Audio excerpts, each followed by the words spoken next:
Ladies and gentlemen, welcome to Punk Rock Review, home of a bunch of opinionated crap you don't care about, also the home of the feedback you provide that we don't care about, keeps us on an even playing field, and we like that. Real quick shout out to our sponsor. This one comes in from absolutely no one. You did not give us enough money. Give us money. Anyhow, moving straight into it today. Today we're going to be talking about, some of the differences between the PlayStation 5 and the new Xbox Series kind of controllers, man, and where they kind of stack up and stand against each other. That's right. So, of course, you've never seen one of these before, only you have, and for some reason you keep watching them. Why? Because you want to watch them and see what someone else's take is on something that maybe pertains to you or something that doesn't pertain to you. It's just the best crappy content there is. That's right. So, of course, man, differences, man, that we can kind of note that are in, the PlayStation 5's controllers, man, in the Xbox Series' controllers, and or the newer Microsoft controllers on the market because they are compatible with a plethora of little devices and such on the, market.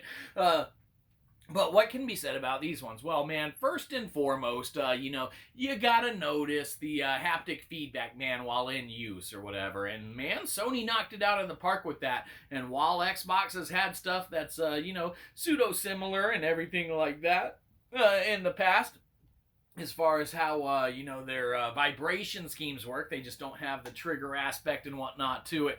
Man, Sony knocked it out of the park with that. Now, where Microsoft is a little better and Xbox has done a little better with their controllers, man, is the fact that it has that textured grip, man, on the kind of backs of the controller, there, that really just feels nice, man, against the finger holes. Of course, Sony did not implement anything along those lines in their little trigger buttons and such, but, man, if they were to, they got just kind of a basic textured kind of grip there. If they were to implement something as good as Microsoft has done on their triggers and whatnot, then I mean it would definitely set Sony's controller kind of above and beyond, man, what you would expect in a console system or a controller, man, peripheral for controlling stuff.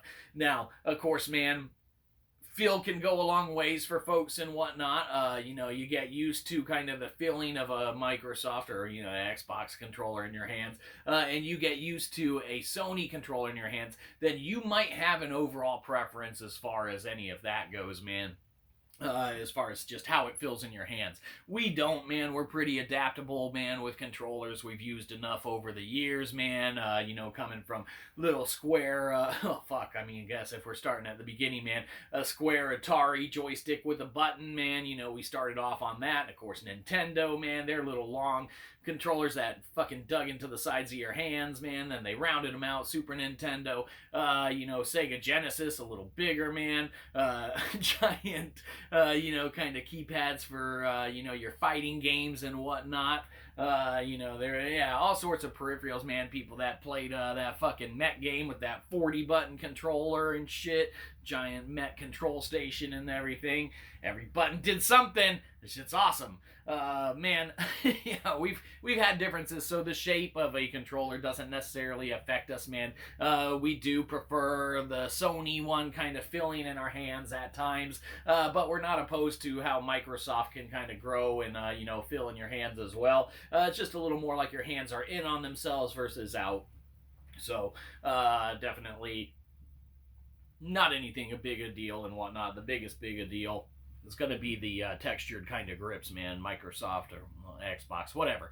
Definitely did a lot better on just that one little feature alone and everything.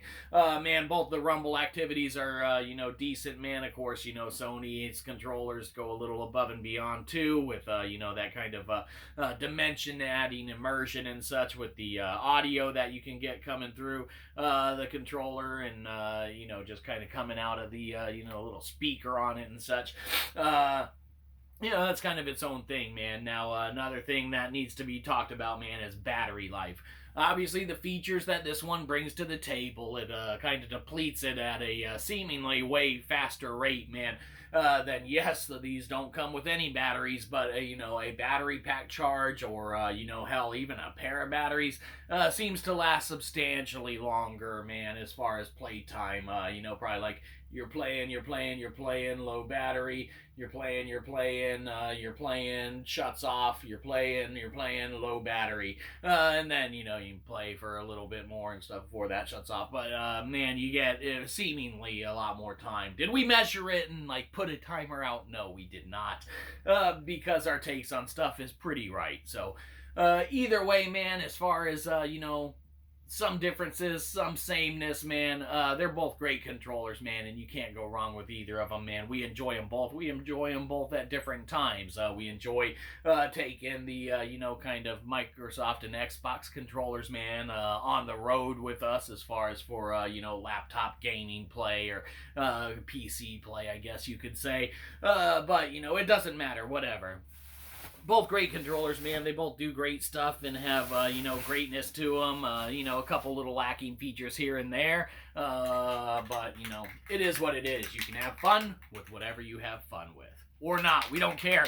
Anyhow, comparing the features that are in Sony and Xbox controllers, what can be said about you? You get a good old-fashioned H for here you go. You just watched all this because... you just did. That's on you. Hi, Mom. Anyhow, that's it. Give us money. Have a good one. You probably didn't. We'll catch you next time. Probably won't. Sony, Xbox, you guys both owe us, pretty much $13,000 and a bunch of free kind of gear and items. So we will be waiting on those. You kind of owe us. So get on it. Have a good one. You probably didn't. We'll catch you next time. Probably won't.